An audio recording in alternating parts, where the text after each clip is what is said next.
എന്തിനാണ് ഈ റാഗി ഇങ്ങനെ മുളപ്പിച്ചെടുത്ത് പൊടിക്കുന്നത്? നമ്മൾ സാധാരണ റാഗി കഴിക്കുമ്പോൾ അതിൽ ധാരാളം കാൽസ്യവും അയണും എല്ലാം ഉണ്ടെങ്കിലും നമ്മുടെ വയറിന് അത് പൂർണ്ണമായിട്ട് വലിച്ചെടുക്കാൻ കഴിയുകയില്ല. കാരണം അതിൽ ചില തടസ്സങ്ങൾ, ആൻറ്റി ന്യൂട്രീഷണൽ ഫാക്ടേഴ്സ് എന്ന് പറയും, അവയുണ്ട്.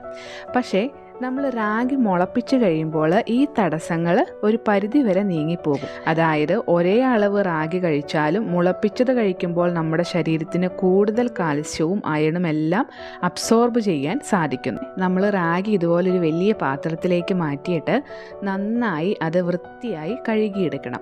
ഏകദേശം 3-4 പ്രാവശ്യമെങ്കിലും നന്നായിട്ട് കഴുകിയാലാണ് റാഗിയിലെ ചെളിയും അഴുക്കുമെല്ലാം നന്നായിട്ട് പോകത്തുള്ളൂ. നമ്മൾ ഈ കഴുകുന്ന വെള്ളം ക്ലിയർ ആയിട്ട് വരുന്നത് വരെ നമ്മൾ റാഗി നന്നായിട്ട് വൃത്തിയാക്കണം. അതിനുശേഷം റാഗി ഒരു പാത്രത്തിലേക്ക് മാറ്റിയിട്ട് അതിൽ വെള്ളം ഒഴിച്ച് ഒരു 8 മണിക്കൂറെങ്കിലും കുതിർത്താനായിട്ട് വെക്കാം. കുതിർത്തിയതിന് ശേഷം ആ വെള്ളമെല്ലാം സ്ട്രെയിൻ ചെയ്ത് കളഞ്ഞിട്ട് നമ്മൾ നല്ലൊരു കോട്ടൺ തുണിയിലേക്ക് ഈ റാഗീനെ മാറ്റിയിട്ട് നമുക്കൊന്ന് അടച്ച് കെട്ടിവെക്കാം. ഒരു സ്ട്രെയിനറിലേക്ക് വെക്കുവാണെങ്കിൽ അതിൽ വെള്ളം കെട്ടിക്കിടക്കാതെ അടിയിലൂടെ എക്സ്ട്രാ ഉള്ള വെള്ളം പോയിക്കോളും. ഇടയ്ക്കിടയ്ക്ക് നമ്മളിത് നനച്ചു കൊടുക്കണം കേട്ടോ. ഈ കോട്ടൺ തുണി ഒരിക്കലും ഡ്രൈ ആയി പോവരുത്.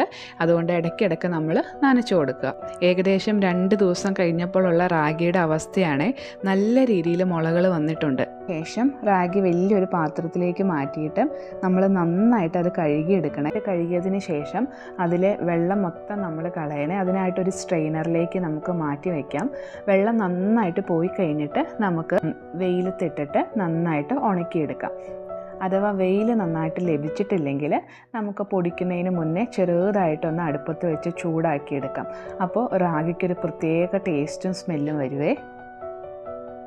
അതിനുശേഷം പൊടിച്ചെടുക്കുകയാണെങ്കിൽ നല്ല നൈസായിട്ടുള്ള പൊടി കിട്ടും. എന്നിട്ട് ഇത് ഉപയോഗിച്ച് നമുക്ക് പോഷകസമൃദ്ധമായിട്ടുള്ള റാഗിയുടെ പുട്ടും ദോശയും പാൻ കേക്കും റാഗി ഷേക്കുകളും എല്ലാം പ്രിപ്പയർ ചെയ്യാൻ സാധിക്കുന്നതാണേ.